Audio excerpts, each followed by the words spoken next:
Differences between Uber and Lyft. We're going to talk about that today and why it might not be good for drivers regardless. What up, folks? Once again, it is your boy Tim with another ride sharing video. We're going to be talking about differences from a financial level. Now, I know a lot of folks, if you tune in to a lot of the internet content providers such as myself and others that talk about ride sharing companies, whether it is Uber or Lyft, you often hear that financially, stock-wise, Lyft is not doing very well in comparison to Uber. Now, I'll give you the current numbers. I just did them before the video. Currently, Uber's stock, the cost of a share of Uber stock is at $34.71. Lyft is only at $10.06. Now, we know Uber is a significantly bigger company than Lyft. Uber started out years before Lyft, so the fact that Uber is worth 3 times as much in the stock market, we could probably hash some of that to that. But here's the kicker. Uber, over the last year, has had its stock go up by 37%. I told you a share is worth $34.71 today. That's a $9.40 increase from a year ago.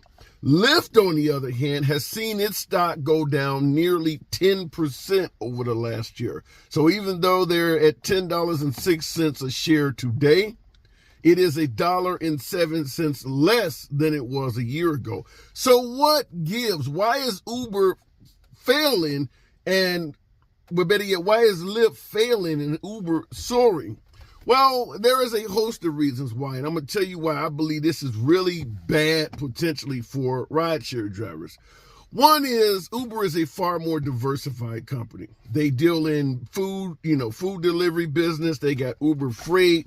There's a host of other businesses that Uber is involved in addition to ride sharing. Whereas Lyft is, for the most part, strictly in ride sharing. I think they do, the ride sharing scooters and things like that you can rent in various metropolitan areas. But for the most part, the bread and butter of Lyft is hauling passengers around.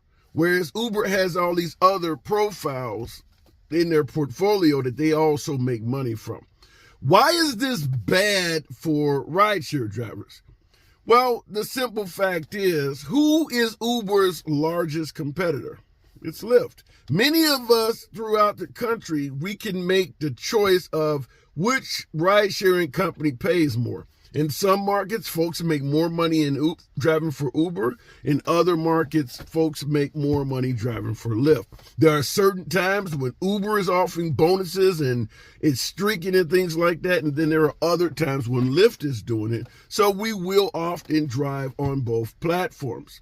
Competition is certainly good for rideshare drivers.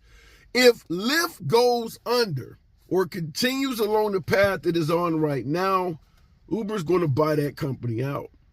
And for us rideshare drivers, that means you now only have Uber to answer to. Now, I get there's Rides, there's Hum, there are other tiny, smaller ride-sharing companies out there, but they maintain well under 1% of the market. So there are a lot of cities out there that have no other choice other than Uber and Lyft. And if Lyft disappears, all of the drivers in that market will have to answer only to Uber. And I've said this before. My veteran drivers can either back me up or let me know if I'm getting this wrong. I strongly believe that Lyft started out as decent competition to Uber. They started out looking out for drivers a little bit better than Uber, trying to answer some of the complaints from drivers to win over more drivers. They allowed tipping in the app from day one. They actually had a real customer service number you could phone and talk to real people. They had hubs, things like that. Lyft tried to answer some of the complaints from drivers, but Uber slowly made them realize there are enough desperados out here that you don't have to treat people better. The folks who demand more, the drivers who want more, let them quit. There are always more desperados that are going to follow along and come in. So you can lose as many drivers as you want. there are always another desperado coming down the pipe. Perfect example would be these strikes you're seeing being implemented all over the country, where folks are going on strike and literally telling the ride-sharing companies ahead of time, if you do not meet our demands, we will be back to work at 1 o'clock. It's basically like having a spouse tell you, either you treat me right or I'm going to go stay at my mom's house for a night, but I'll be back tomorrow. Well, that is not much incentive to do right, is it? And that's what we tell the ride-sharing companies. If you don't meet our demands, we're going to go on strike for 10 hours. But on the 11th hour, we're going to come back whether you meet our demands or not. Well, shit, who is going to be motivated to do anything with something like that going on? So there are no shortage of desperados. Even the way we go on strike shows that we are desperados. I've said before in previous videos, I used to work for AT&T as an engineer. I used to work for United Parcel Service as an unloader. We've been on strikes. I have been on strikes at both companies. You don't tell the employer when you're coming back to work. Either you meet my demands or we're going to shut the shop down until you sit down and talk. We're not going to come back on Monday. That makes no sense. But in the ride-sharing business, because we have a saturation of desperados and drivers that'll drive no matter how low you pay them, that's how we do it. And that is why, although Lyft started out trying to somewhat do right by drivers, it ultimately failed. Because Uber clearly demonstrates you don't have to. No matter what you do to them, they're going to keep showing up and driving. So as long as that happens, we're going to be at a detriment. And I just wanted to bring these financial numbers to you to show that it could be getting significantly worse. If Uber swallows up Lyft, all you're going to have is Uber to answer to. And now you no longer have the option to drive for one or the other depending on who pays you more. You know, monopolies have been broken up in this country for a reason. If Uber buys out Lyft, for the most part, just about all of us throughout the United States, hell, if not most of the globe, will be driving under a monopoly. It's not going to be good for you. It is simply, I don't have any other way to describe it other than to simply say Uber is the granddaddy of skirting laws, breaking laws. For the most part, look at the lawsuits you see in regards to ride-sharing companies being sued online. Most of them are aimed at Uber. Look at the issues you see when the federal government is suing. It's usually Uber, because Uber is constantly skirting the laws and seeing how far they can push the envelope. And like I stated earlier, Lyft, originally trying to do what was right, has seen Uber demonstrate over and over again that you do not have to, leading Lyft to slowly but surely tailor its policies more along the lines of Uber.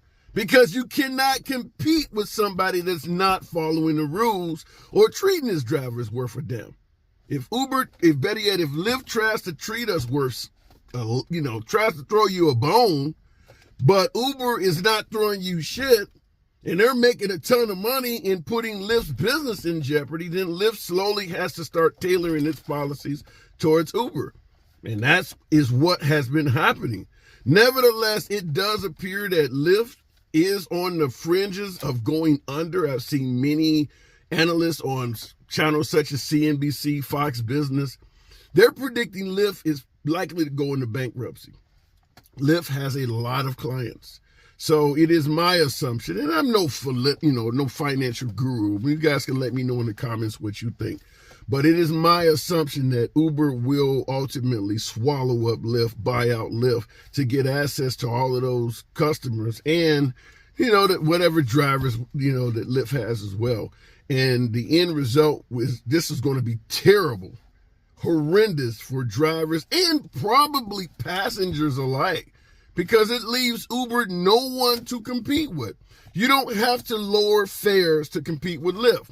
You don't have to pay drivers a little bit more to compete with Lyft. Not that they were doing it anyway, but it leaves them no competition. And we already know how they behave with competition. Can you imagine what they're going to do once it's removed? So just be prepared for this. Let me know in the comments you think I'm getting it wrong. I would love to hear from you folks, particularly my veteran drivers. And by the way, who pays the most in your market?